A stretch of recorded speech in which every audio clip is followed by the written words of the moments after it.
सेवक जी जब 13वां प्रकरण लिख रहे हैं तो अभी भी उनकी मनोदशा कुछ इस तरह की है जहाँ पर वह साधक को यही समझाना चाह रहे हैं कि किस तरह से अनन्य व्रत धारण किया जाए, किस तरह से इस रसोपासना में, इस तरह के सागर में डुबकी लगाई जा सके। कोई भी चीज़ हमें अवरुद्ध कर रही है तो उसको हमें किस तरह से त्यागें। तो ये सारी चीज़ बार बार सेवक जी समझा रहे हैं। तो इसी तरह से जो द्वितीय छंद में कह रहे हैं यहाँ पर, श्री हरिवंश धर्म प्रगट निपट को ताकी उपमा को नाही, साधन ताको सबे नव लक्षण कच्छिन बेग विचारत जाहिना, जो रस रीति सदा अविरुद्ध प्रसिद्ध विरुद्ध तजत क्यों ताहिना, जो पे धर्मी कहावत हो तो धर्मी धर्म समुज्जत काहिना। हरवंश महाप्रभु द्वारा प्रकटित यह धर्म अच्छी तरह से उजागर है और सर्वश्रेष्ठ है। इसकी उपमा देने के लिए कोई चीज नहीं है। कुछ चीज ऐसी होती हैं जिसकी कि हम उपमा नहीं दे सकते। कोई भी चीज ऐसे एक्सपीरियंसेस होते हैं जो कि इसका कि आप उपमा नहीं दे सकते हो, सुख का आप उपमा नहीं दे सकते हो। सेवक जी भी कह रहे हैं कि निपट को ताकि उपमा को नाहिन, कि इस धर्म की कोई भी उपमा नहीं दे सकते हो। आप कहो कि ऐसा है नहीं कह सकते हो। फिर कह रहे हैं साधन ताको सवै नव लक्षण तच्छिन बेग विचारत जाहिना।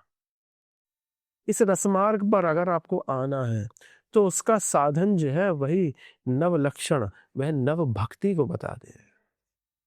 पहले भी बात हुई है इन सब चीज के बारे में कि नवदा भक्ति जो प्रभु द्वारा बतलाई गई है श्रीमद् भागवत में, वह नवदा भक्ति आप जब कर ले रहे हैं अनन्यता से, तब वो करने का फल क्या है?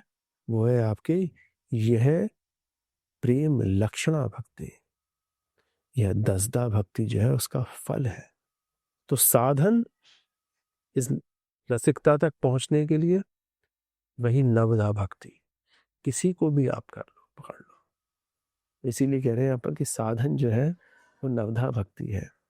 फिर कह रहे हैं तच्छिन बेग विचारत जाहे, भैया शीघ्र से शीघ्र इस विचार को आप समझिए कि साधन यही है, साधन यही है और कुछ नहीं है। भगवत प्राप्ति का साधन भक्ति है और कुछ नहीं है उसके अलावा। भक्ति में आप उनकी सेवा करिए तत्सुख भाव से, उनका आप भजन करिए, उनका ही आप चिंतन करिए, उनके बारे में ही आप 24 घंटा आप सोचें। वो नहीं मिले तो आप एकदम से विकलित हो जाइए। कोई प्रेम करके देखो तो जिससे प्रेम होता है ना, वही दिन रात आपको दिखता है, सामने हो चाहे नहीं हो, उसी की बात जो है आपको सुनने में आती रहती, कान में गूंजती रहेंगी। किया हो तब पता पड़ेगा। प्रभु का प्रेम जो है वो भी ऐसे ही होता है।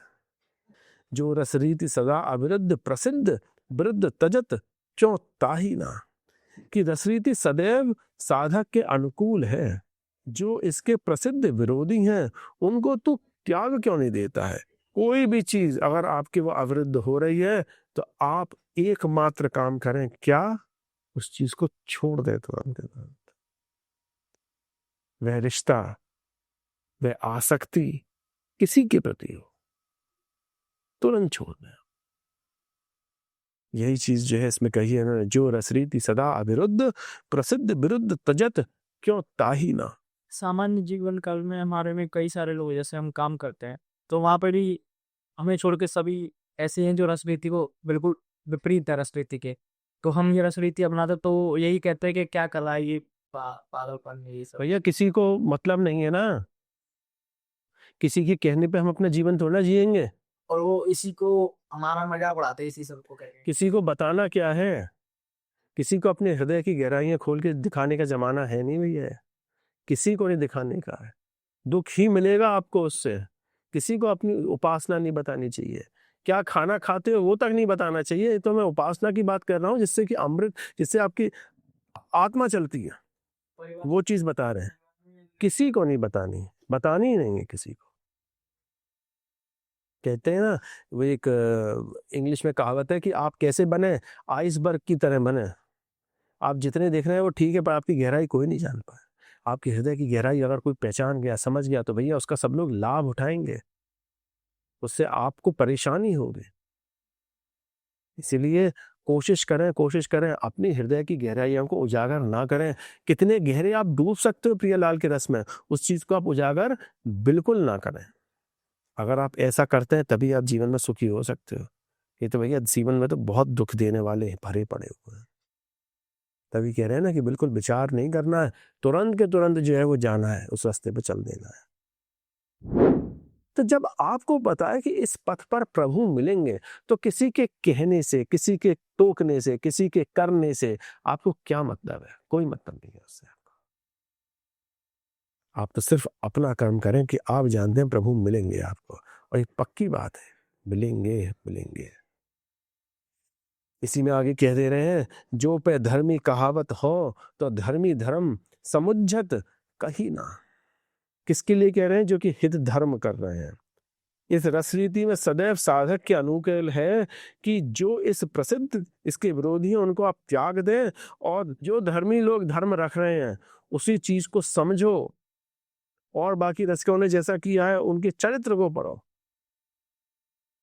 उनके बारे में जानो, उनको मानो, और उसी चीज को करो भी। रसरीति और भक्ति में उतरने के लिए क्या गुरु की आवश्यकता अनिवार्य है? रसरीति और भक्ति में उतरने के लिए गुरु की आवश्यकता जरूर है, क्योंकि एक ऐसा पथ है जिसमें कि आप अकेले नहीं चल सकते हो। आपको सर्वोपरि प्रभु को दिखलाने वाले प्रभु का ही स्वरूप गुरु का शरण में लेनी पड़ेगी। बिना उनके शरण के वो नहीं मिल सकते हैं। प्रभु भी जो है वो खुद नहीं मिलते हैं, आप कितना भी प्रयास कर लें, उनकी कृपा से मिलते हैं। और उनकी कृपा का स्वरूप जो है ना, वो गुरु ही है। गुरु मिल गए तो समझ लेना प्रभु मिल गए। अब वो साक्षात में आपको क्या दिखा देंगे? गोविंद दिखा देंगे। और साक्षात में वो गोविंद की मूर्ति जो है वो आपके गुरु ही है। इसीलिए इस भक्ति मार्ग पर गुरु की आवश्यकता आपको सबसे ज्यादा है।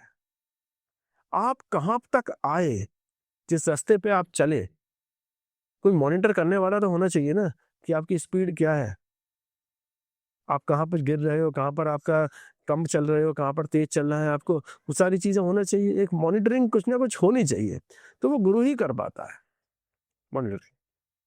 गुरुदेव, फिर गुरुदेव का चयन कैसे कराएं, या फिर ये भगवान की कृपा से ही होता है कि हमें अच्छे लोग मिल जाएं? देखिए, गुरुदेव का चयन ऐसा है भैया, इस प्रश्न कई बार हमसे पूछ सके लोग बा कि गुरुदेव का चयन कैसे करें।